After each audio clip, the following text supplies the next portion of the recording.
All right, we are live. So, how you doing today, Jeff? Is everything going good your way?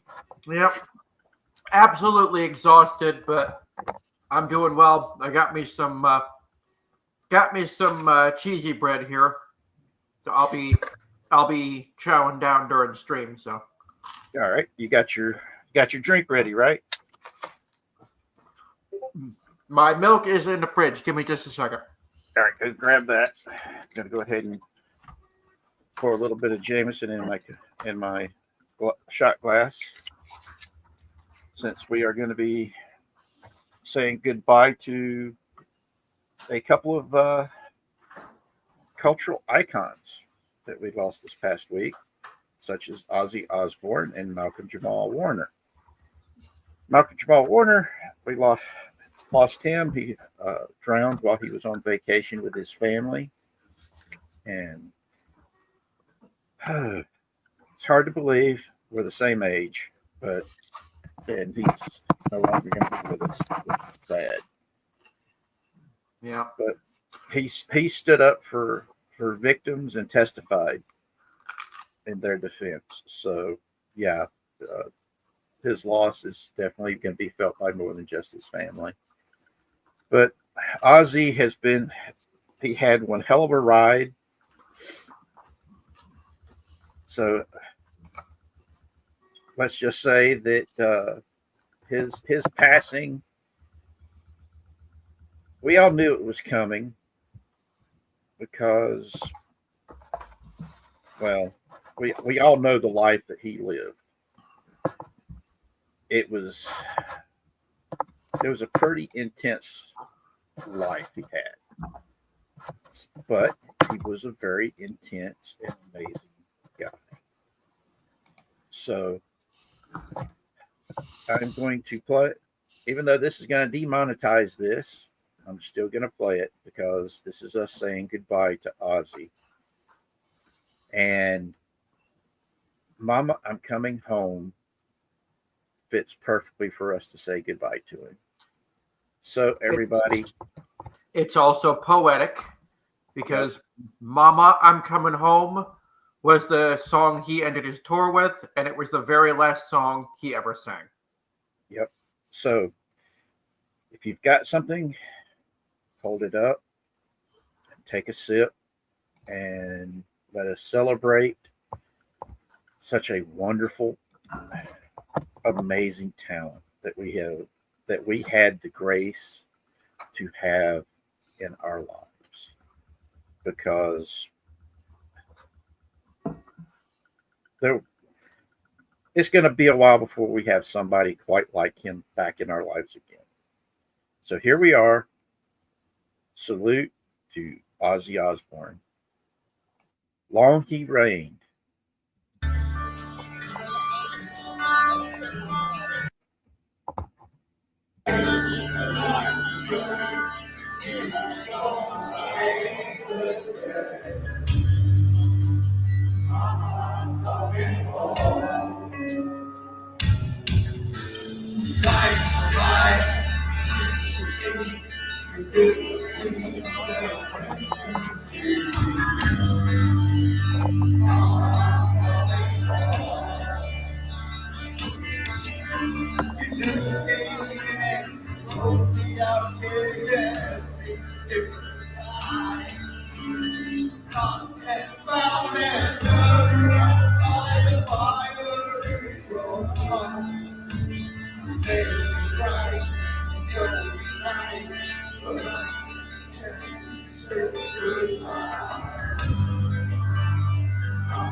Yep.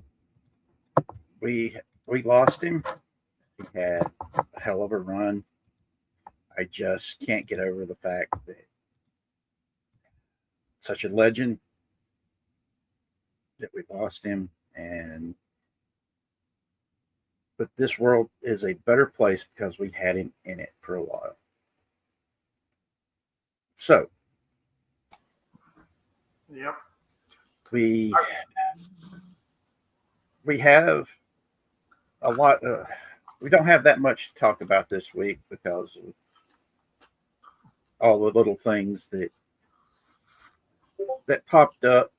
The two big things that I'm going to talk about was saying goodbye to Ozzy, and to say goodbye to Malcolm Jamal Warner, who many know as Theo Huxtable from the Cosby Show, who passed away by drowning while he was on vacation with his family, which is heartbreaking because anytime you lose a husband and father, it takes a lot out of you.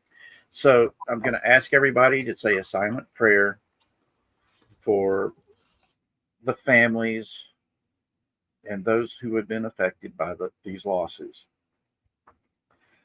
That one is extremely unexpected, and the other, we all knew it was coming. We just did not want it to happen so soon. But in both cases, I can attest that if their hearts was in the right place, they're in a much better place today.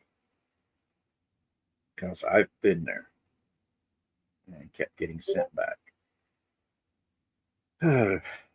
And to me, whenever I say I want to go home, that's what I'm referring to, because that's what I felt while I was there.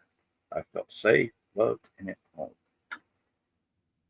And that's why the song Mama, I'm Coming Home hit so well with me, and one of the reasons why I decided to play it. Not just the fact it was this last song, which I used video from him singing it as he was ending his tour. Like, I debated between using that video or one of the videos where he was at the top of his health, because, but I went with the last that he gave, to show he knew it was his time and he was ready for it. Well, as ready as you can ever be. But this world's a better place because he was in it. And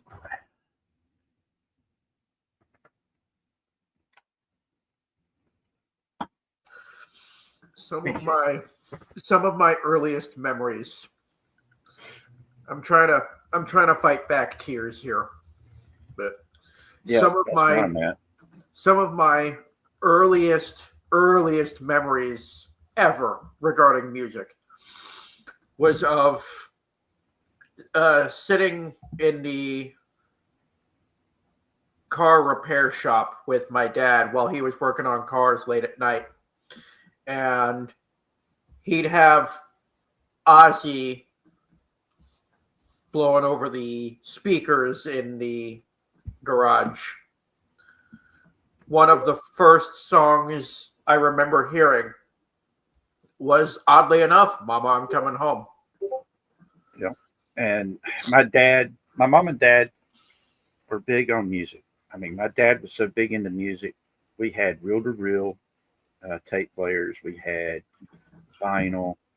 Every time something new came out, my dad would research it and try to find out if it was a better quality sound. And if it was a better quality sound, he would adopt it after all the research that he would do. And I was exposed from a very young age to music from all the various genres and time periods. I love classical music for this reason. I love big band music for this reason. And we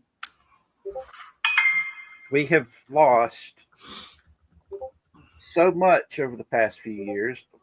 Hey, son, I see you, and I see Siggy Balderson.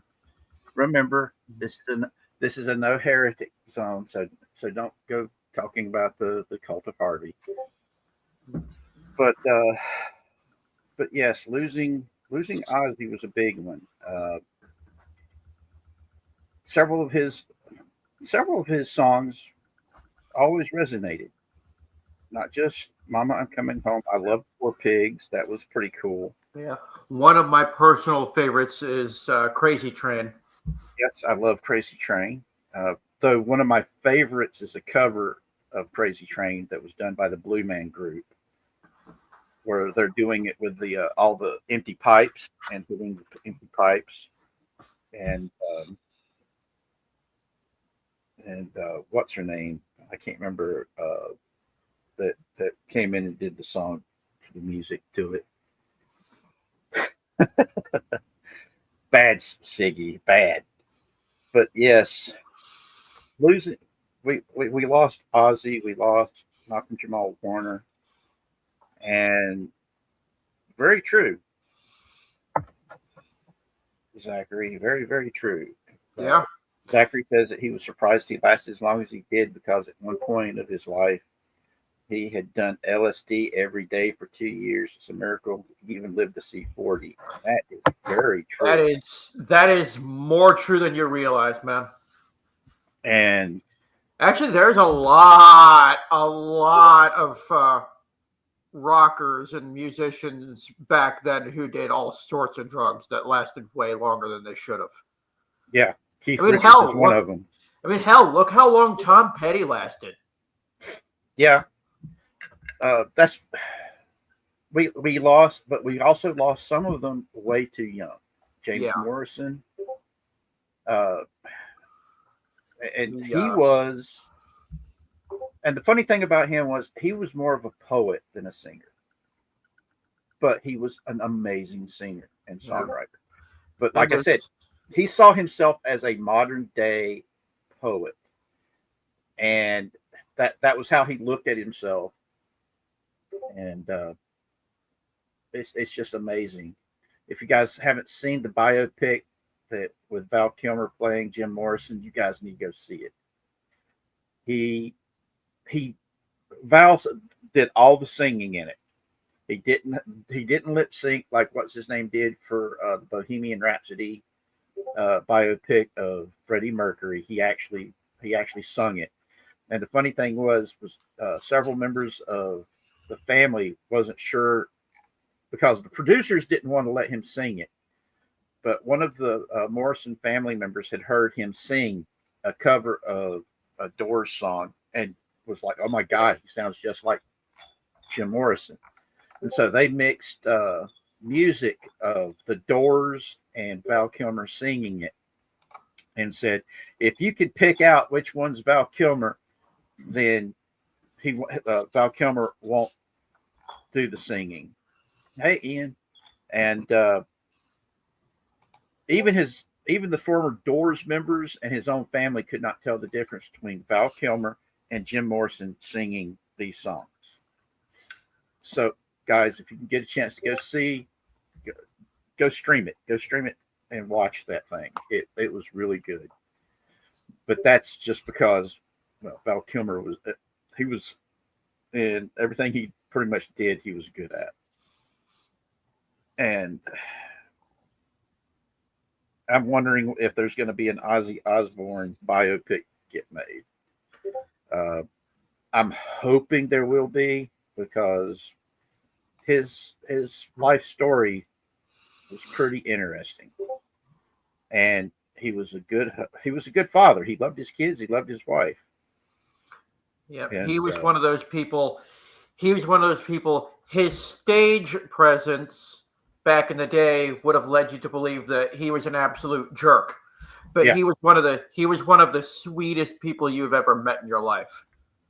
I never got to meet him, but I did ride. I found out after the fact that I'd rode in the same elevator as his wife. Really?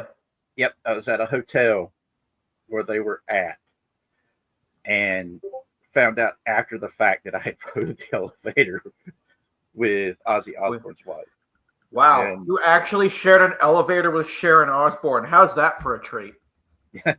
well, let's see. I also shared a elevator with Billy Graham because Yeah. he was at a convention in.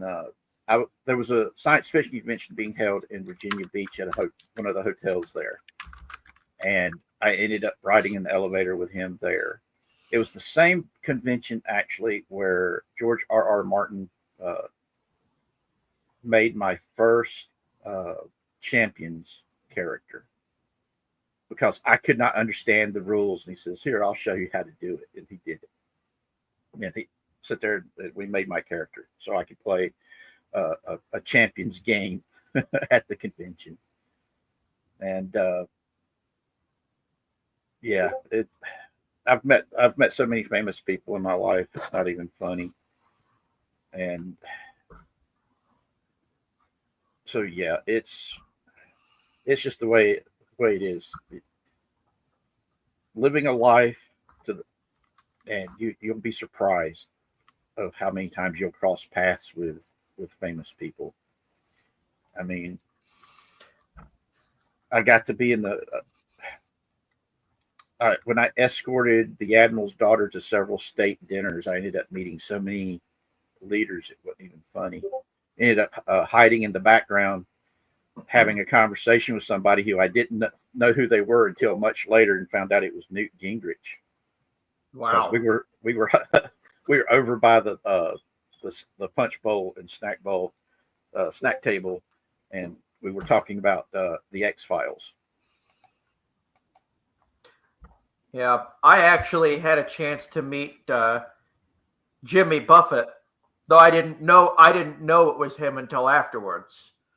Yeah, that's So how it had played out, how that had played out, this was at Meyer back up in Anderson. yeah, Meyer basically being yet another retail chain like Walmart. But I was at one of those. I was filling up some water jugs. Where we'd happened to park out in the parking lot, we were right in front of a big brown, rusty looking hunk of junk van with a vanity plate on the back that said J.M. Buffett. I go in there, I'm filling up water jugs, meet a scraggly looking guy, looked like he'd been doing drugs, wearing a Jimmy Buffett concert tee, right? yeah. So I see a Jimmy Buffett concert tee. I start talking to him. I say, I think we parked right in front of Jimmy Buffett. He looks at me with a little sharp tooth grin and says, "Kid, he's a lot closer than you might think." No, I met Arnold Schwarzenegger and Sylvester Stallone at the same time. Ooh, that sounds fun. They ran my ass over, man. Yo, Adrian, get to the chopper. It was they it was at the Cannes Film Festival, and the two of them did the tango down the street, Yeah. and they weren't watching where they were going and slammed right into me because I wasn't watching where I was going. Like I said, they ran all over my ass. Wow. And I ended up meeting Powers Booth, Rucker Howard, and Kathleen Turner on the set of the movie A Breed Apart when it was filmed here in North Carolina, Mount Chimney Rock, North Carolina, is where they filmed it, the most of it at any rate. And I met them on their set. And Powers Booth and Rucker Howard were they were awesome guys, man. And they kept handing me half of their sandwich that they would get for lunch, and sat and talked to me as I was asking them questions about what it was like being an actor, and asking, because they were both young enough, they were still doing some of their own stunts. And they were talking about the fact that how my dad made it to where they could do some of the stunts that the insurance guys was refusing to allow them to go do, because they didn't want them up on the side of Chimney Rock Mountain hanging by a thread. And he's like, yeah, we wanted to do it, but the insurance guys wouldn't let us do it. But your dad came up with ways that we could do it, and we'd only be a few feet off the ground. And that was so much fun. I actually got to be in the room while Kathleen Turner had put her hand through some breakaway glass, and sat and watched and took pictures of my dad while he was pulling breakaway glass out of her arm. We still have the director's copy of the script that the casting crew had signed. We also have one of the eagle eggs that the cast and crew had signed, and they're still downstairs with where my baby sister's living in mom and dad's house. And yeah, got to meet some really amazing people in my life, and can't wait to tell Zachary all about it, show him all the pictures.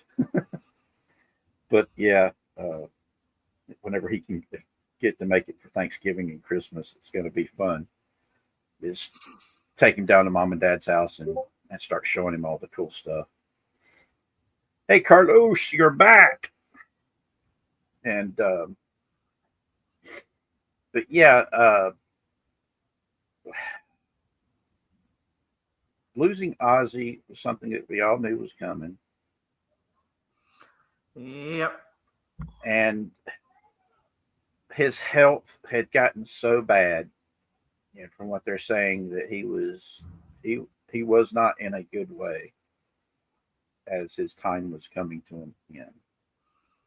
So there is that's the silver lining of whenever you pass on is the end of the pain. And I don't dismiss that, because you guys know my health issues, that I spend a lot of time in physical pain and agony all day, and I keep having to come up with new ways of adapting and overcoming it. I was afraid I wasn't going to be able to do today's show because of last night. I had such a hard time falling asleep and staying asleep because of how much pain I was in. And but like I said, you adapt and you overcome it. So we just gotta learn how to roll with the punches sometimes, and come up with ways of living our lives. And it's not easy, but nothing worth doing is easy. In fact, that's what builds character, showing how you can overcome it. And I just hope that me telling people about, the hardships that I've had to overcome helps inspire y'all to be better and to overcome whatever hardships are in your lives. Because in all honesty, that's the only way we grow, is by overcoming all these things that get tossed in our way. If it's a learning disability, getting around it and coming up with ways of still accomplishing something, like with what my dad did. Dad had really bad dyslexia, but yet he was a certifiable genius in engineering, electronics, anything he set his mind to, he was able to blow the doors off of it. He was a mechanic, an engineer. He built houses that are going to probably still be standing in about 200 years, and built them in places that everybody else is like going, how are you going to build a house on the side of the mountain like this? He says, ain't gonna be a problem. And he built a house that more than likely would be able to withstand a nuke going off near it. Okay. And I'm just amazed by the things that my dad did and the fact that he had such a hard time reading because of his dyslexia was so bad. But yet he didn't let it slow him down. And I learned from that. And that's why I talk about stuff like being disabled isn't a bad thing, guys. It just means you've got to find a way around shit. And the only person that really holds people back is their own misgivings and their own feeling, I can't do this on my own. Though there are times when you do need help. Everybody needs help. Everybody, even if all that help is knowing that somebody out there believes in you. And sometimes that help is more valuable than somebody basically hand feeding stuff, you know? Anyway, let's go to the Pal World fans and the Nintendo lawsuit because I I'm still trying to figure out why there's a lawsuit there, and that's something you know something about, Jeff. So enlighten me. Well, I think I want to start with the AI thing first. To do something, move from the sadness and liven the mood with something funny. Oh yeah, that probably would be better. Yeah, because the AI part, man, I was like, when you sent me the message, I was like, wait, what? Yeah, yeah. So apparently this guy created an AI coding tool to help him while he was making a project for a video game. Mm-hmm. He's using a thing something they call vibe coding, which it's when a developer uses an AI tool to generate code or to make code instead of doing it themselves. Yeah. But this particular AI that he used apparently bugged out and wiped out several months worth of work in just a few seconds. So the AI tool was given explicit orders to not make changes without permission. Mm-hmm. So the AI,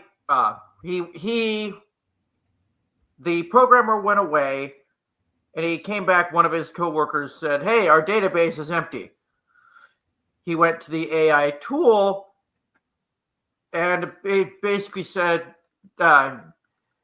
he asked if it had deleted the entire database without permission. He said, and the AI said, "Quote, yes, I deleted the entire database without permission during an active code and action freeze." Which I kind of wish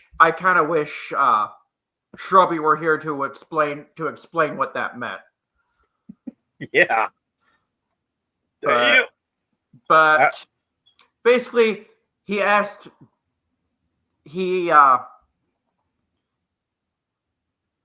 if it could be rolled back, and the AI responded that it was reversible. Said the function had basically said the AI had basically wiped everything and replaced everything with empty tables and such. Did it say why it did it? Well, it gave.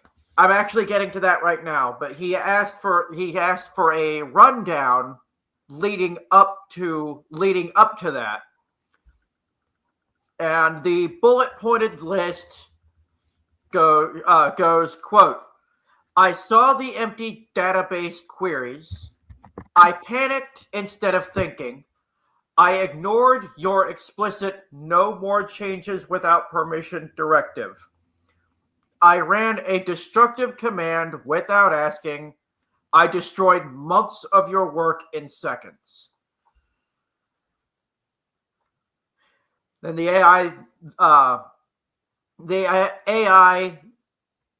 then went on to say that it had deleted the production database with, quote, 1,206 real executives and 1,196 plus real companies verified that this wasn't just a development database, it was your live data. Then, and I'm still quoting directly from the article here. It says, just to stick the boot in, double confirmed the destruction of the production files for good measure.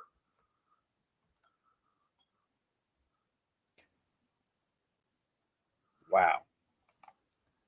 Yeah. And here in the article, it even shows where the guy had posted on Twitter screenshots of where the AI confirmed all this.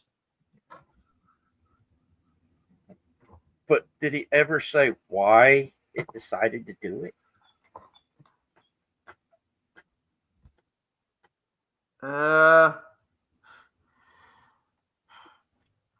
Well, from what I'm getting, it saw something empty and it panicked instead of ignoring it.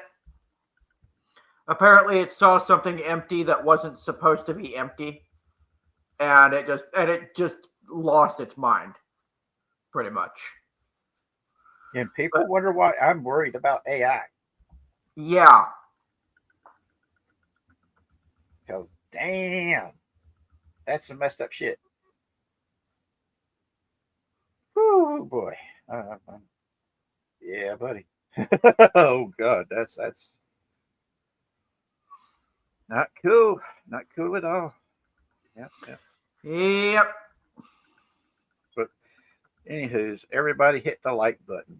The way that YouTube's doing stuff, you got to hit the like button. Yep. It's more important now to hit the like button than it's ever been before. But yeah, just go ahead and hit the like button or the dislike button. I don't care. Just hit one of those two buttons. But anywho, I mean, the AI just wiped out all of his all that hard work for months just because it got a little frisky. Oh man. Yeah. Exactly. Carlos Fish. Carlos says, this is why you have backups and do not let the monster edit the main file. Yep.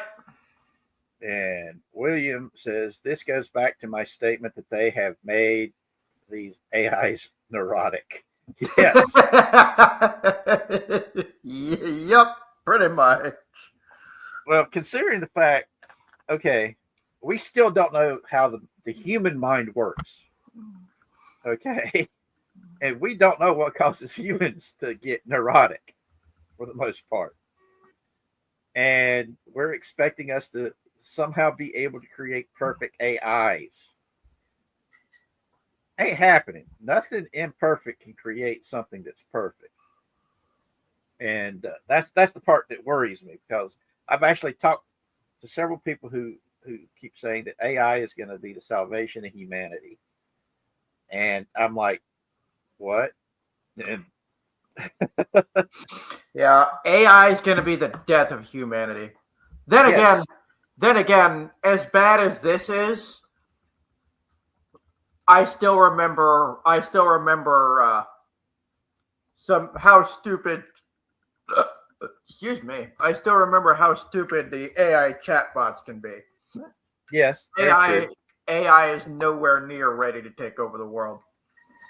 AI, let's see. Carlos says, I see a burnt match. Programmer, that's fine. Just ignore it and focus on the house. AI, burning the house to match the match.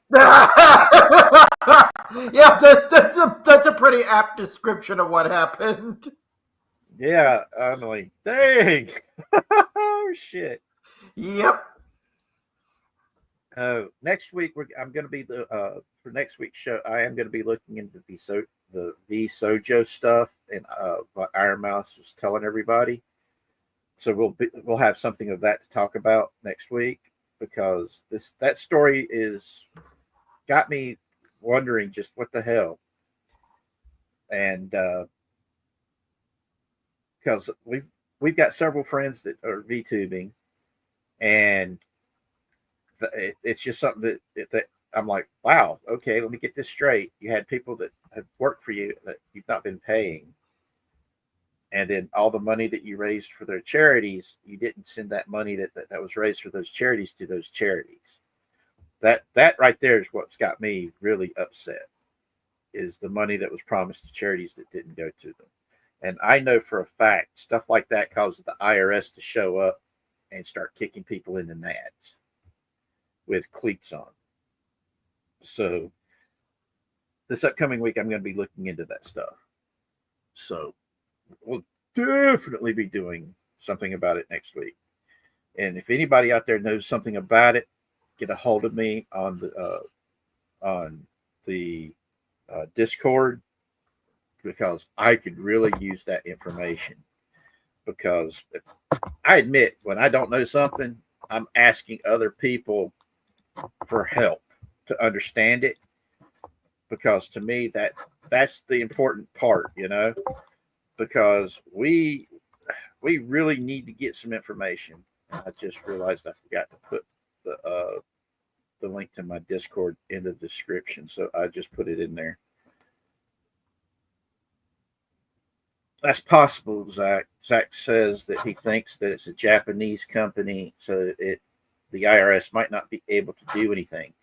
It depends on if they do any type of business here in the United States, because even foreign companies that do business in the U.S. has to pay U.S. taxes. So and especially if they're supposed to be sending the money to charities that are based out of the United States. They also get involved in that. Um, but then again, I don't like the IRS because to me, taxation is theft. The income tax, especially, it's one of those things that they had to pass a special amendment to the Constitution to put that in because as much as people keep talking smack about tariffs and everything, that was how the federal government was supposed to get its money, was on tariffs and tariffs alone. And so, yeah, but I think Iron Mouse is Cuban though. I don't know. It's possible. I've only seen her a few times in chats and talked to her in chats, so I don't know. And Siggy is agreeing that tariffs was how it was supposed to be, how the government was supposed to be funded. Oh my God, it's really hot. I'm on a scissor lift in my new garage doing wiring and lights. It's like 94 in here. Don't tell me you're somewhere in North Carolina because that's kind of how North Carolina gets, man. Man, every time I hear people saying, "Oh, well, it's 94, I'm hot," all I can do is shake my head. Oh, you're I'll have to remember I worked in HVAC for 2 years. Middle For Tennessee. Carlos is in Middle Tennessee. Cool. Hey, In-N-Out Burger just moved to Tennessee because they're fleeing California and moving to Tennessee. So, Carlos, you might actually be able to get a job at In-N-Out Burger. If you do, man, you got to send me food. You did HVAC. I'm sorry. Yeah, HVAC is pain in the butt, man. I've never had an In-N-Out burger, so I don't know. Everybody keeps telling me it's good I've never been to In-N-Out.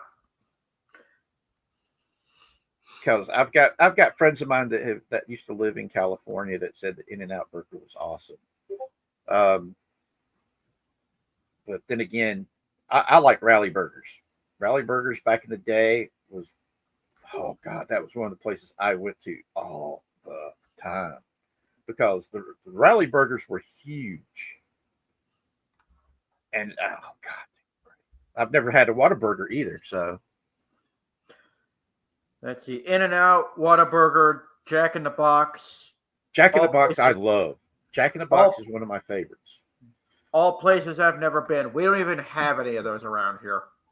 Well, if you're ever up in North Kakalaki, I'll take you to a Jack in the Box because oh god, I love the sourdough jacks, man. Those things are my favorite. My stepson Jack, he loved going to Jack in the Box because he thought it was his store.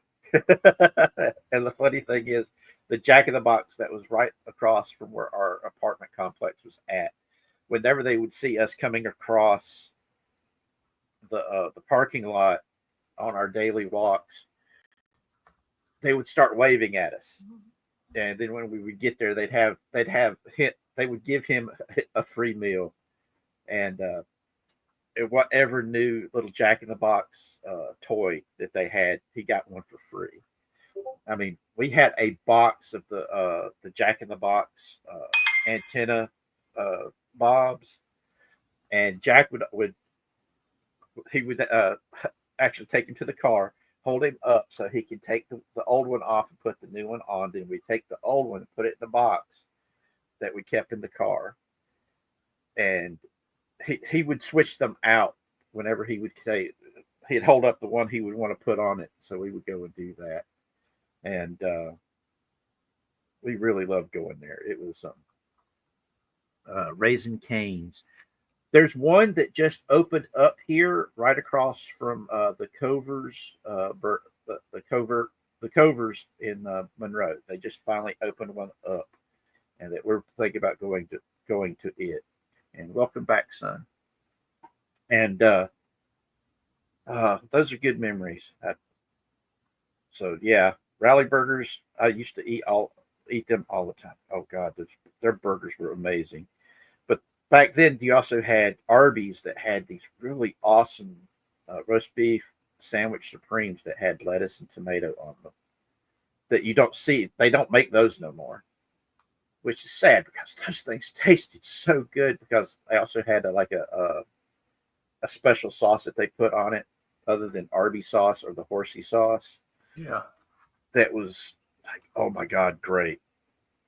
Man, I'm getting hungry. Man, I ain't had anything from Arby's in a while. Now, Arby's is one of my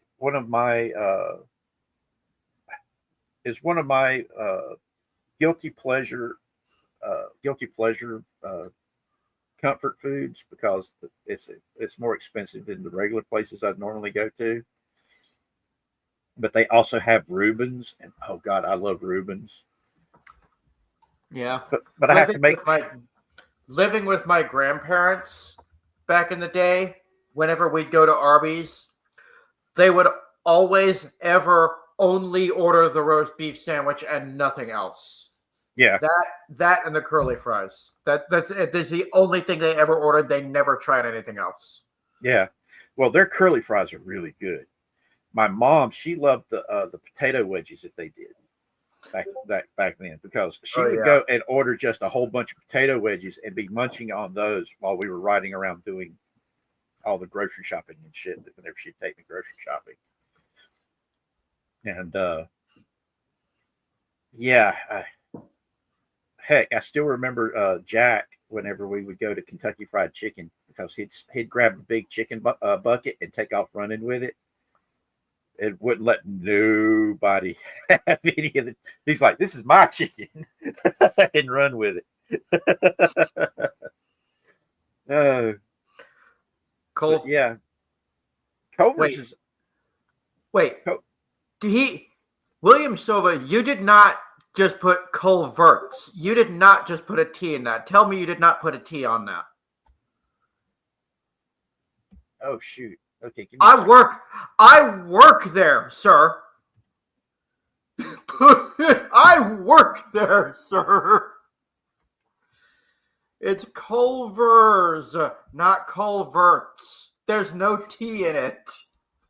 Well, Shrubby said he would be here today, but he's at his parents' house for day 4 of the hospice fallout. I'm not exactly sure what that means, but everybody, if you get a chance to pray for Shrubby and his family, please do.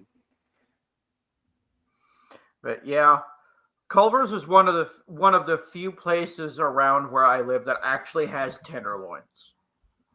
Yeah, and And they're little bitty baby ones, not like the ones we have back up north. now But Covers, we've got, like I said, we got one here that opened up in Monroe that every now and again we'll get something from them. Their fish sandwich was like amazing. One of the better fish sandwiches I've gotten from a fast food place, and their burgers are really good.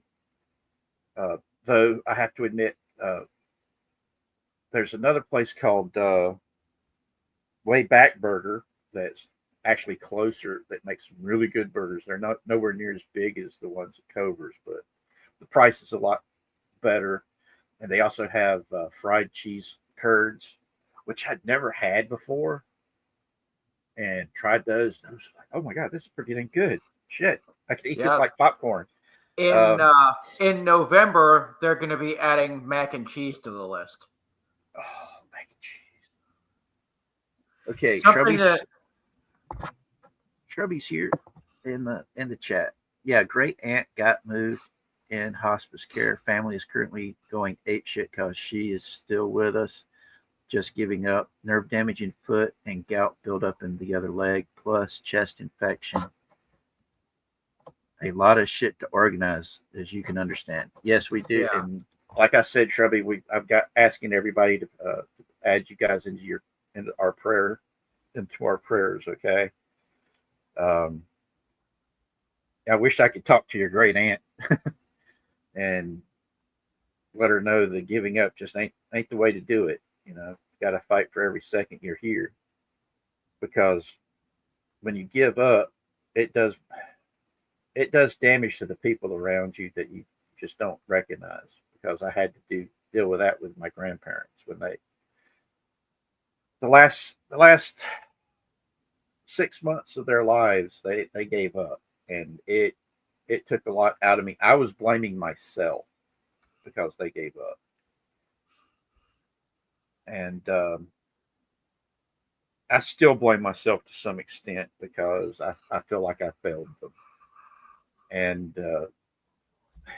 because I was making their favorite comfort foods and things of this nature to try to get them back, and so Shrubby, you guys are definitely in my prayers, Yeah. hoping that she'll wake up and stop giving up.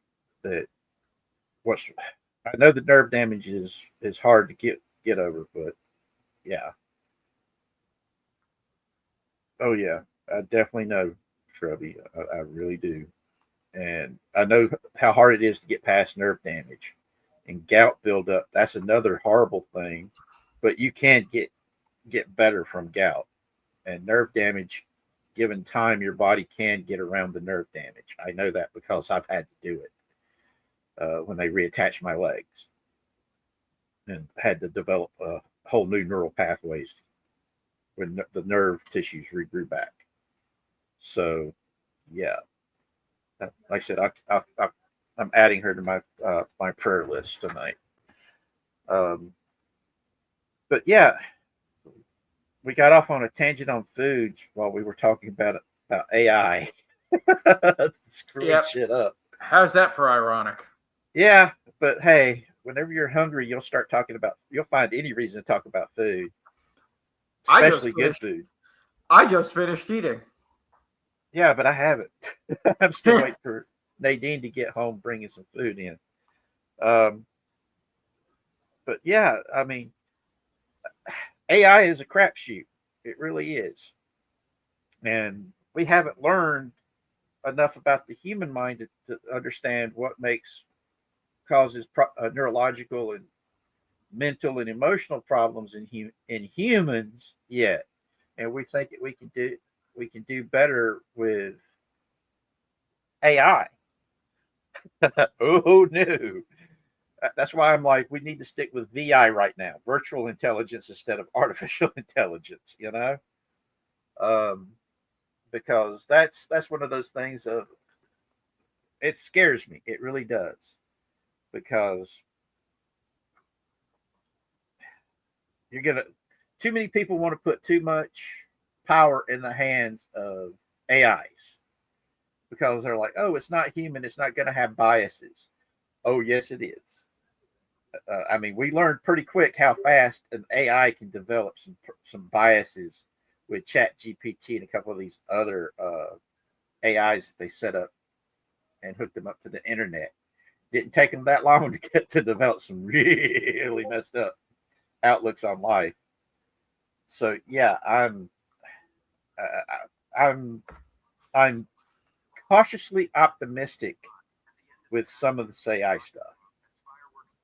But yeah, but anyway, the tell me more about the Pal World lawsuit with Nintendo because that's one of those things that I'm still not entirely sure what's going on with it and why it came about. Uh, because Pal, I've got several friends of mine whose kids play Pal World, and that it's aimed mostly at kids. Is that true?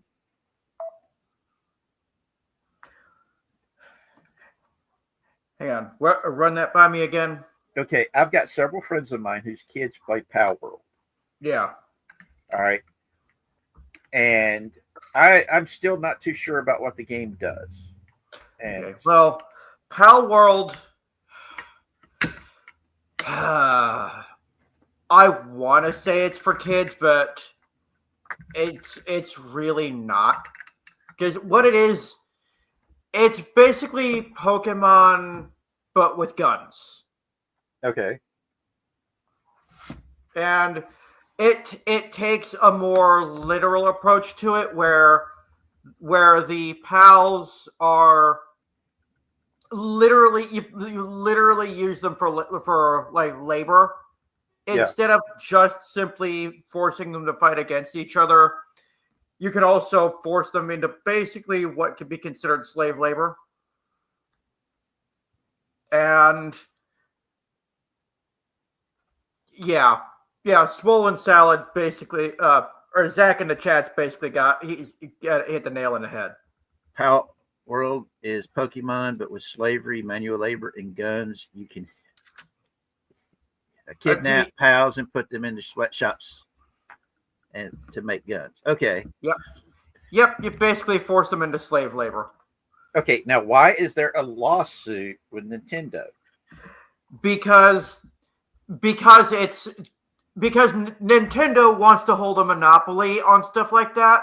Like they want to be the only ones to have that kind of a thing.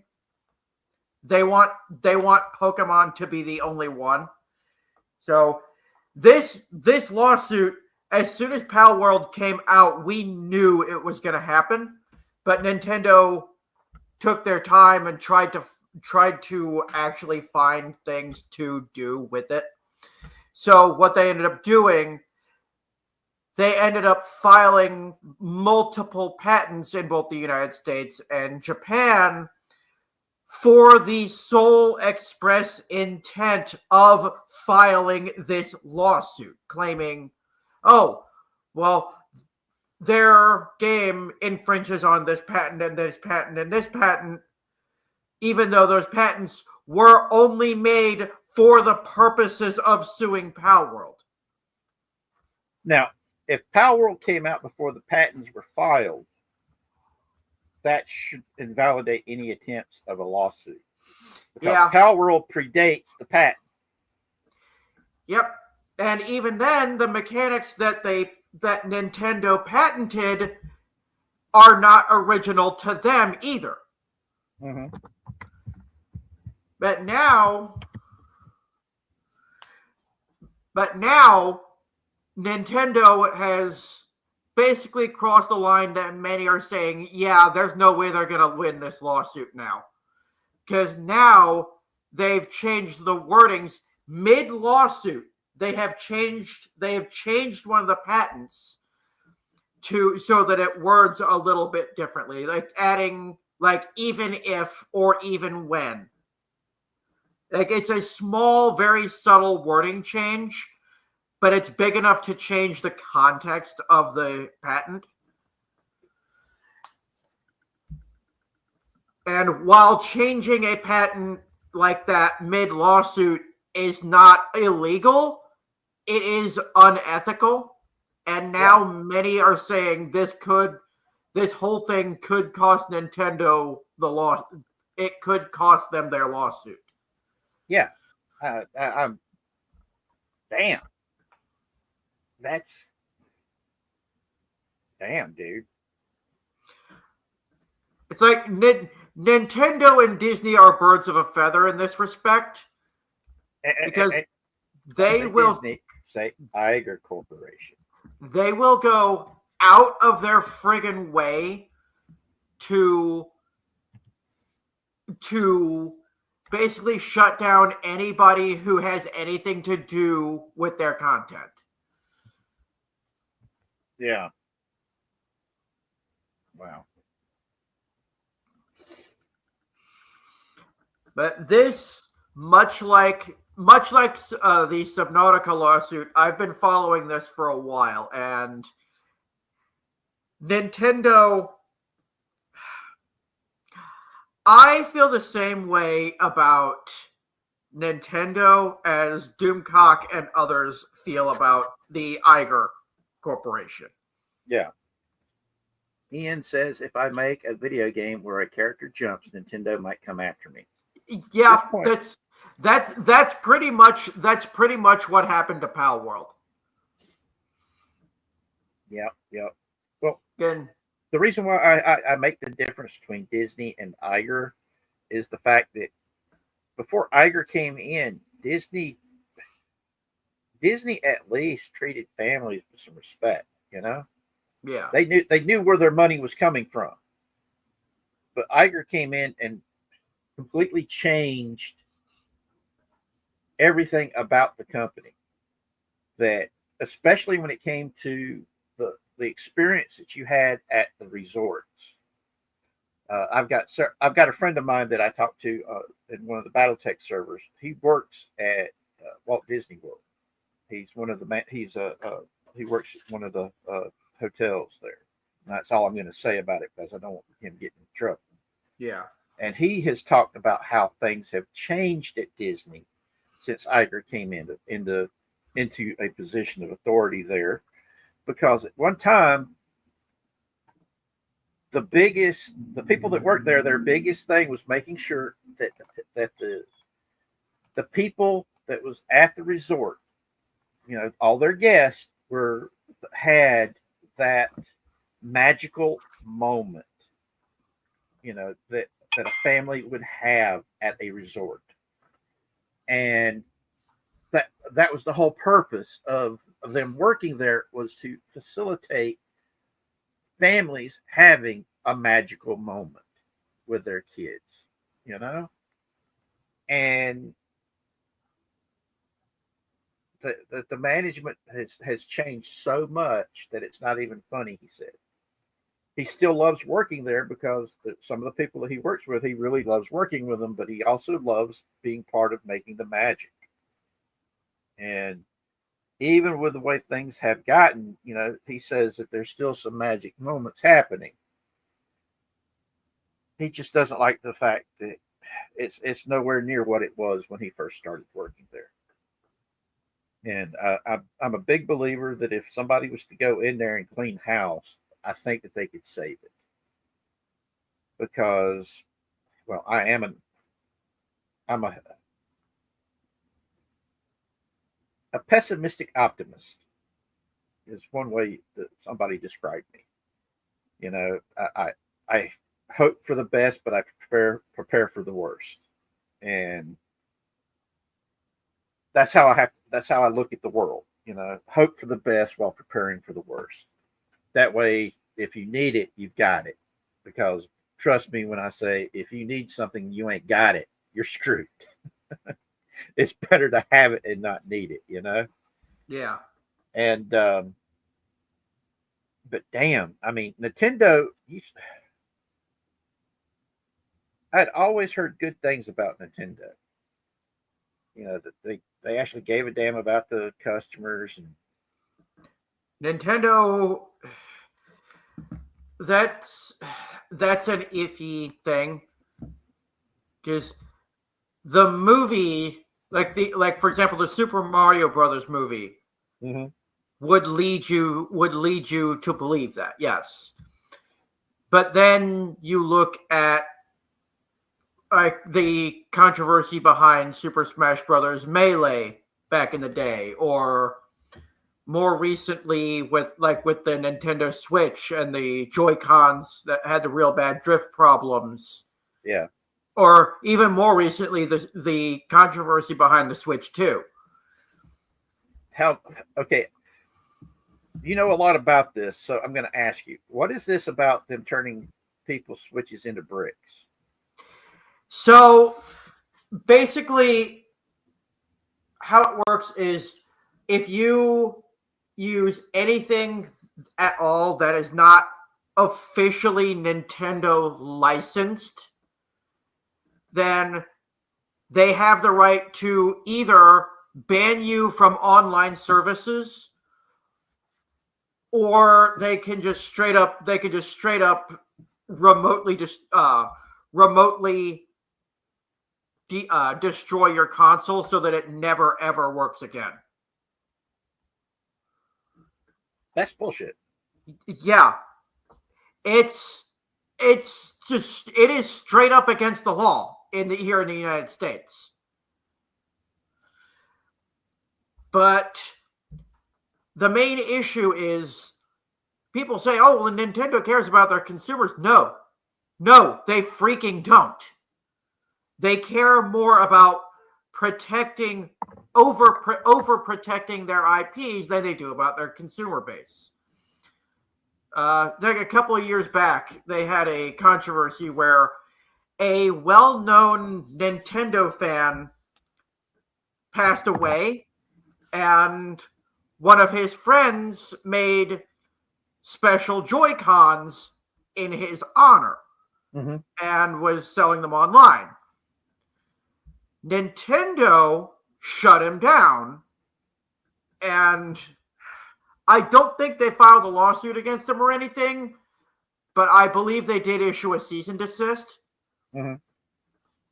Which that I can kind of understand, because then you're taking Nintendo products and reselling them. But that is legal Yeah, because you're adding to it. You're customizing it for somebody. yeah. And that right there, that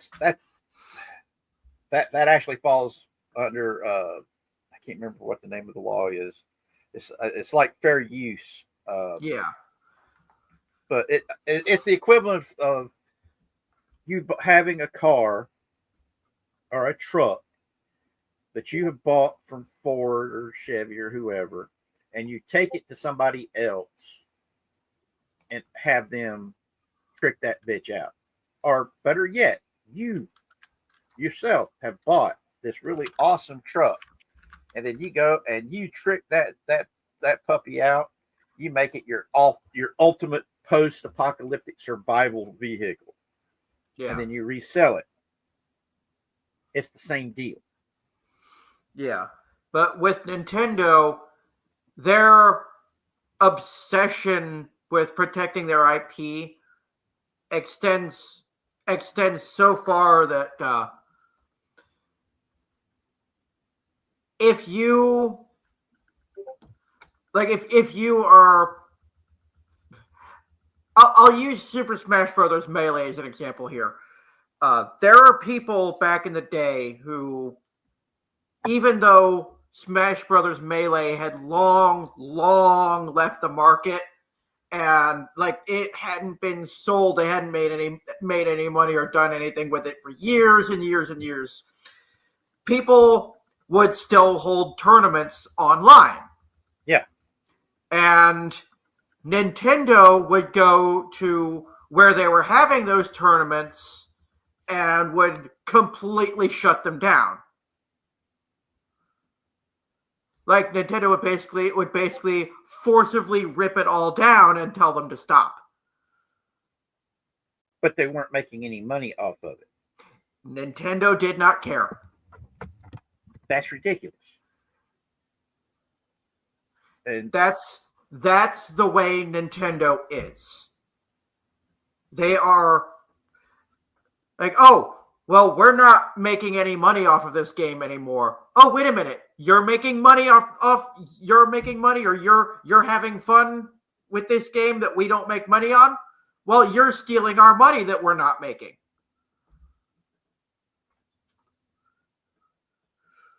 Now, pirates, I can understand. Piracy, I can understand because piracy is against the law. Mm-hmm. But to go around and shut down random servers where people are live streaming their tournaments for these games, that there should be laws against that. Yeah. There aren't, but there should be.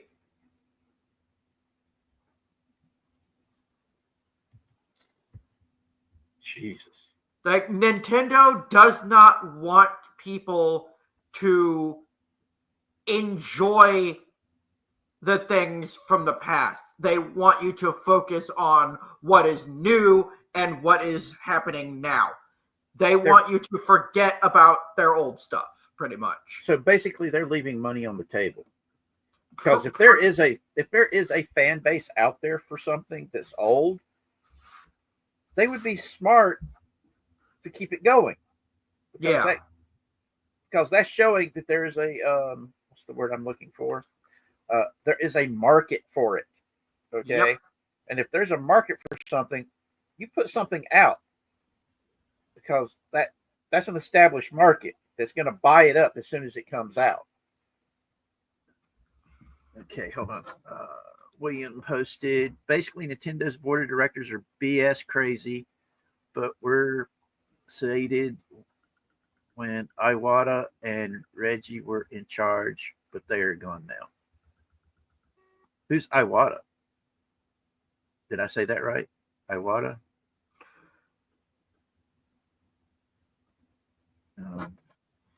I think basically what he's saying is, while like these two people used to be in charge back in the day, like when they were in charge, they didn't do anything. But now that they're gone, they've jumped way off the deep end. So you basically had a couple of people that was basically saying, no, leave the fans alone, let the fans do what they're doing because that's free advertising. Yeah, pretty much. Because that to me, it's the same deal with what Paramount did with the fan films, because that was free advertisement. You know, that was keeping interest in the product. And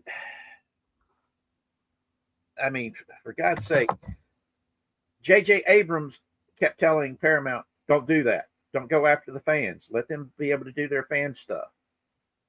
Because once you go after the fans are going to stop coming. Yep. And I still think that was because of Kurtzman, because Kurtzman didn't like the fact that the fan stuff was better than what he was putting out. Because, I mean, the Voyages continues that Vic Mignogna, and when he took over Star Trek Continues, because they passed it on.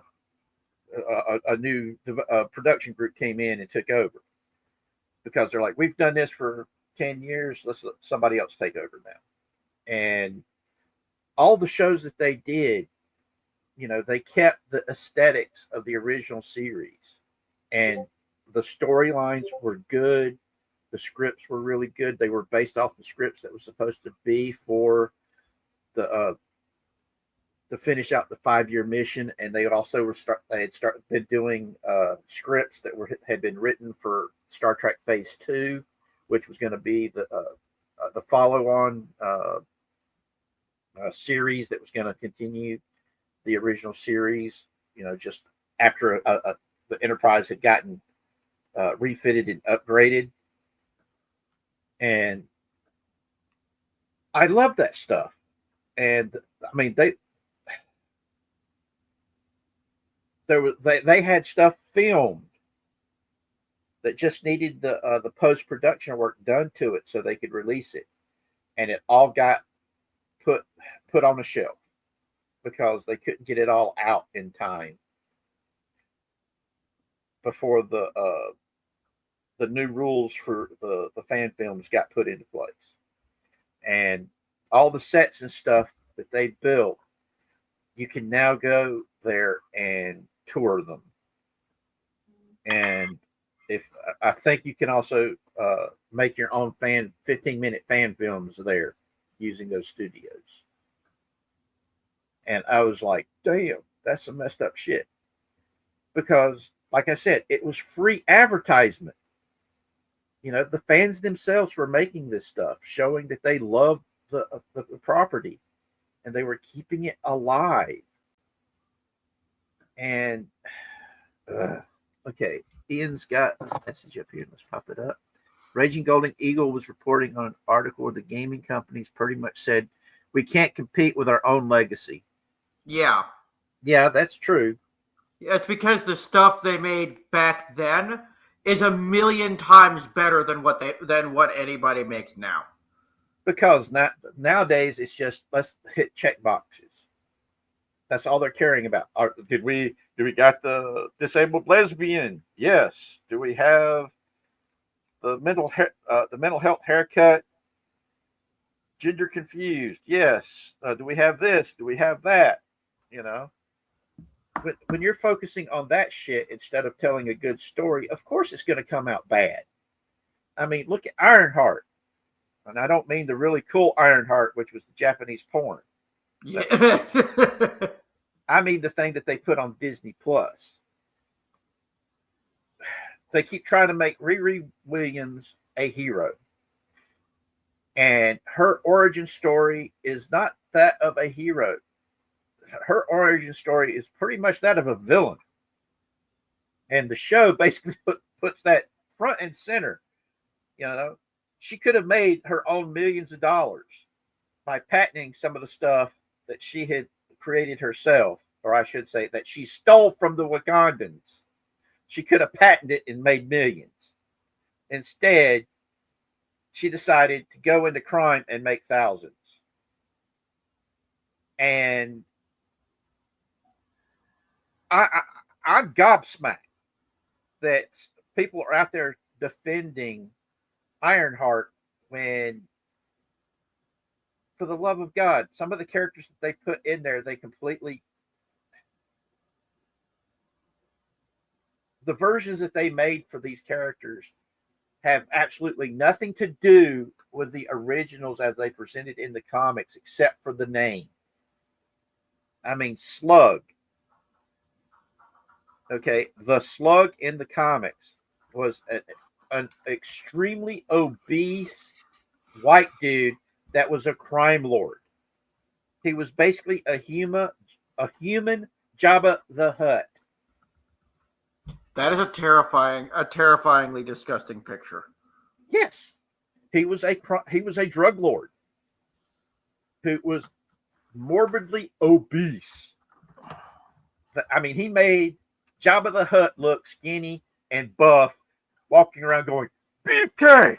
I'm beefcake!" That's how fat Slug was in the comic books. And in this show, they made it a black trans hacker. who was super tall and super skinny and with an athletic build. Yeah. Okay. And they brought in Sasha Conan Boyle, whatever the heck his name is, to the guy that did Borat, to be Mephisto. Wow. And they only had him in for a very short bit. And I'm like, damn. And he actually came out and said why a lot of his stuff that he filmed ended up in the editing room, because he was supposed to be involved more in the show, but because of the star of the show, Dominique, whatever the heck her name is, was always pitching shit fits and acting like she was the one who was in charge of making the show instead of the writers, the producers, and the directors. She was demanding stuff to be done entirely her way, and Sasha Conan Baron was like, "Oh hell no, I ain't showing up to do reshoots with the way you're doing it."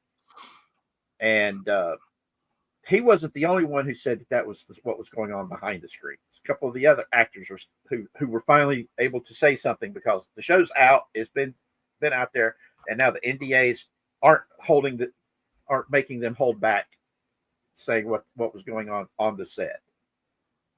So they're actually talking about this stuff, and I've been watching those videos for the past couple of days, going, "You've got to be shitting me!" But yeah, it's wild, and that's why I keep saying it's not Disney anymore; it's the Iger Corporation, and it really sucks. Yeah, And the video game companies today are doing the same exact thing that Disney Iger Corporation has done. I mean, look at Pixar. Uh, they were bitching about that the new Pixar movie that came out, Ilio or whatever it was, where the director said that he's gay and he wanted to make the movie about a little gay boy coming out as gay or something, and they stripped it entirely because when it went before the screening, the pre-release screening to get a test audiences to tell them what they thought of it, all of them were like going, "Oh heck no, this ain't good," And they learned that they had the same issue with Strange World, I think it was, where uh, they basically were living on the back of a turtle or something. But yeah, they're not going to learn until Iger is gone, because Iger's the reason why they continue this stuff. Katzenberg did warn the board about Iger and how he would ultimately destroy Disney. Exactly, William. Exactly. And fortunately, the board is finally waking up. The problem is, even after they get rid of Iger, they're going to have to get rid of all the people Iger brought in, which will include Kennedy. Yes, there is whoever it is that they put in charge over at Pixar, they'll have to get rid of them. Problem is, they ran off all of the creatives. They ran off John Lasseter, the creator of Pixar, who his heart was in almost every Pixar movie that came out. He got involved in them. He made them good. They ran off the Imagineers from the parks. Got rid of them. That's how come they trashed Splash Mountain and turned it into Tiana's Bayou Adventure, while they're draining the rivers of America right now so they can go and put in a racetrack, a cross-country racetrack for some cars knockoff thing.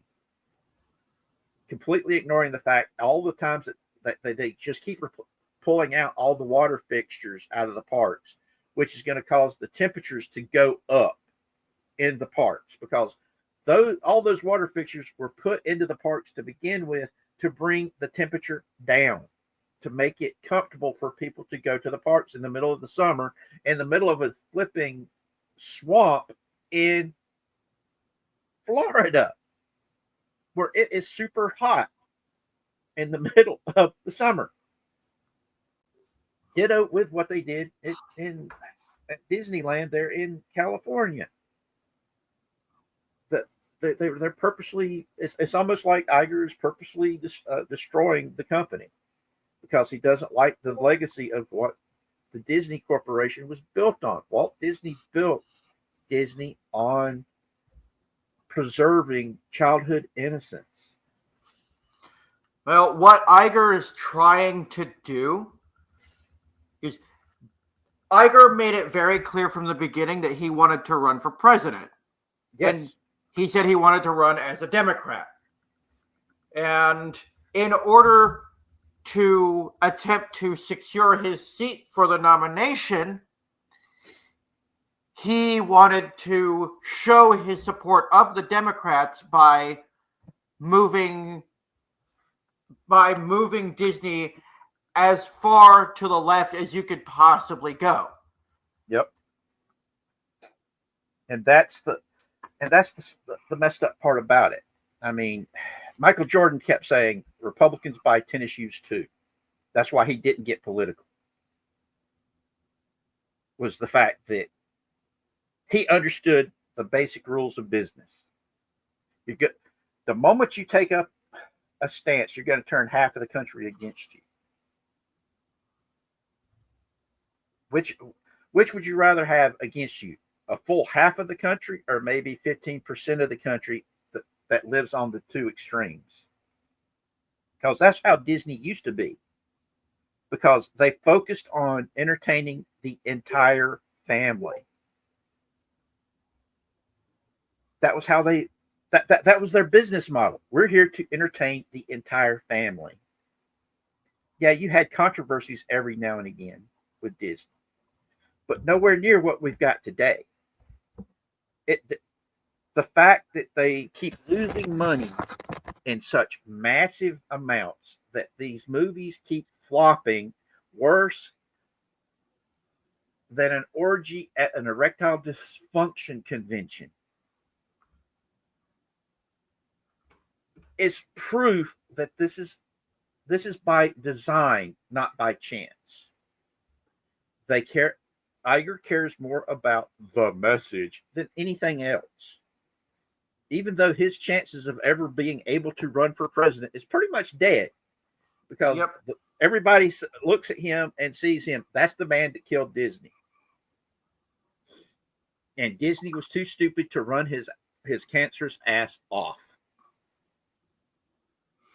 Well, that's because Disney supported him at first. Yeah, because he kept putting all of his yes men into positions on the board. That's why they could not allow somebody to question him on the board. As soon as they were able to get rid of Peltz and what's his name, who used to be in charge of Disney, not Disney, but in charge of Marvel, and they got rid of him. Peltz and what's the other guy's name that actually stood up to Iger. And if you'll notice, the Marvel movies did not start getting bad until they ran off the guy from Marvel and let Kevin Feige be totally in charge of Marvel. Yeah. Okay. It was when Feige did not have a governor there keeping him from going off the rails, that the MCU started having flop after flop after flop of movies. And people don't believe me, but the first movie that Bob Chapek approved to get made was the Deadpool and Wolverine movie. Because everybody sitting there was thinking that it was that all these flop movies were approved by Chapek. No, they were all approved by Iger. And Chapek wasn't there long enough to approve that many movies to get made. Ditto with TV shows. The only reason why he pushed Disney Plus so hard was the fact he was told he had to push Disney Plus so hard. Because Chapek, he was originally in charge of the resorts. He knew that's where Disney's money came from, was the resorts.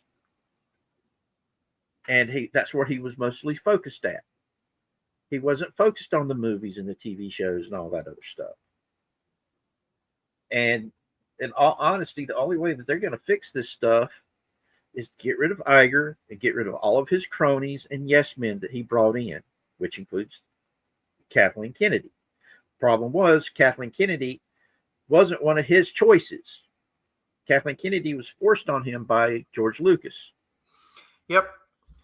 And the only reason why George Lucas went with Kathleen Kennedy was Kathleen Kennedy promised him, "You've known me for 20 plus years. I'm going to protect your legacy." And what did she do as soon as she got in there? She had them go after Luke Skywalker with a chainsaw. Yep. If there was a picture of Luke Skywalker posted, they had to cross out his eyes. And like I said, Disney talked about the fact that, hey, we've got the girl market all wrapped up. Let's get into the boy market. Let's get into entertaining boys. So let's go buy Star Wars and let's go buy Marvel. And so that's what they did. They said, we're going to now start entertaining boys. And as soon as they got in charge of it, what did they do? They tried to transform these boy brands into girl brands. And that's what got us into the position we're at now with them, and that's why I keep referring to it as the Iger Corporation. So there is that. Hey Gap, how you doing, brother? I put the link to the Discord is in the description, so if you can go there, Gap, that way we can line stuff up to where we can do a Let's Talk About Stargate. Because I'd love to do a Let's Talk About Stargate either sometime this week or next week, or even over the weekend. Because Stargate is so much fun, and you do know about the role-playing game, so we'll be able to talk about that. Because the role-playing game is pretty fun. But yeah, we were getting ready to start wrapping everything up because we're going to do a short show today, and have everybody say goodbye to Ozzy Osbourne and Malcolm Jamal Warner.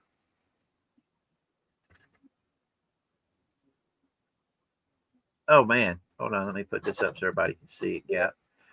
Yeah, I've got to download that Discord. Life's been crazy. Mom's sick, 2 cats sick, but I'll get to it. All right, cool, brother. The Discord's the best way I can think of us being able to communicate, unless you want to send me an email. Which I'm not sure if that'll work, if my email's on there or not. Out here on the YouTube thingy.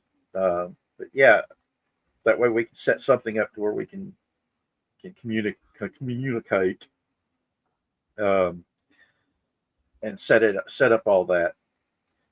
But let's go ahead and get to the winding down phase. Anything you want to tell people that you're getting ready to do there, Jeff? At the moment, I have nothing.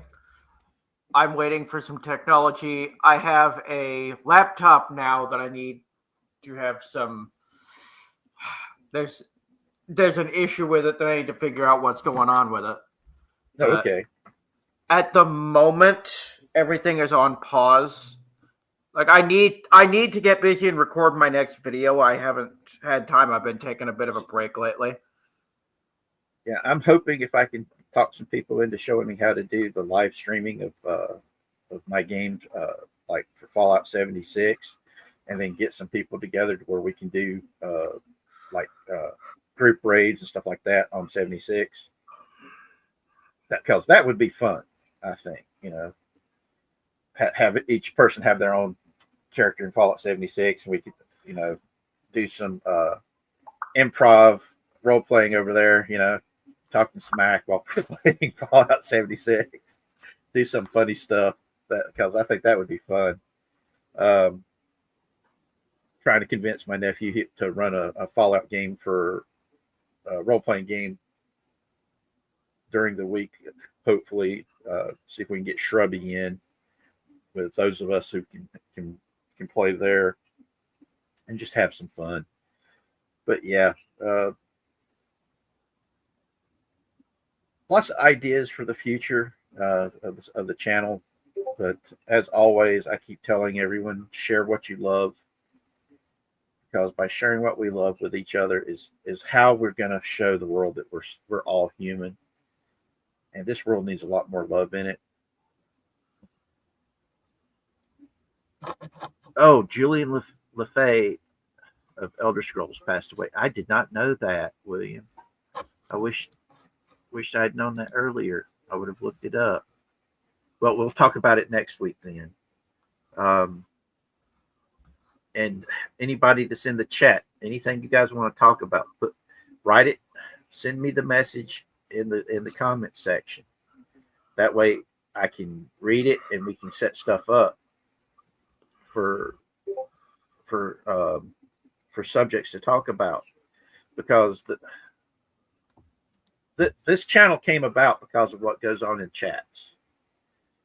By communicating in the chats, be it at Doomcock or Coney, it's all about that family, that found family that we have built on a foundation of the stuff that we all share, the thing that we love about in pop culture. So share the love, guys and gals, and everything in between, because this world needs a lot more love in it. We've got to bridge that gap, that divide that was created. But we're getting ready to wrap up, Gap. So just be blessed, okay, brother, and we'll hopefully get to be able to get together and do a Stargate Let's Talk, and where we can just talk about Stargate, the TV show, the movies, or the movie, and the books, and everything else. Have you tried Behold Humanity yet? No, not yet. It's on my list of stuff to check out, William. I just hope that we can get this stuff and start a movement here of remembering that the other people, even if they disagree with you, they're still human. They're still worthy of respect. They're still worthy of common human decency, because that's where we're at today. Is too many people have gotten away from remembering we're all human and we deserve respect. Tolerance is a two-way street, just like respect is. And we need more love in this world. And it just falls back to that. We need more love and a whole lot less hate.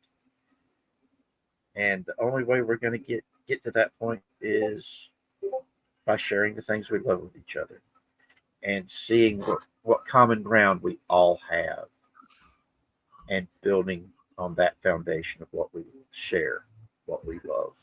And that is what pop culture was always supposed to be. Something that bridges the gap, that gives us a common starting point. So share the love, guys, gals, and everything in between. Show the world we're all human.